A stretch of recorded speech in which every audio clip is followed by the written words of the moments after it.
প্রশ্নবিচিত্রা class 12 তড়িৎচুম্বকত্ব অধ্যায়ের question number 55। এ ও B দুটি সমপরিমাণ আধান সম্পন্ন বস্তুকণা দুটি একই বিভব প্রভেদ দ্বারা ত্বরান্বিত হয়ে একটি সুষম চৌম্বক ক্ষেত্রে প্রবেশ করল।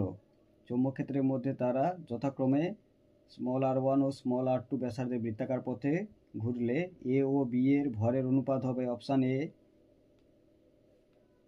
√r1/r2, option B r1/r2 whole square, option C r2/r1 এর whole square, option D r2/r1।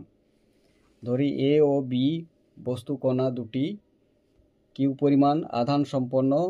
বস্তুকণার ভর যথাক্রমে M A O M B, উভয় একই বিভব প্রভেদ ভি এর মধ্য দিয়ে ত্বরান্বিত করে বি সুষম চৌম্বক ক্ষেত্রে প্রবেশ করলে ব্যাসার্ধ হয় r1 এবং r2। সুতরাং এক্ষেত্রে r1 সমান লিখতে পারি √2m a Q V by Q B এবং r2 সমান √2m b Q V by Q B.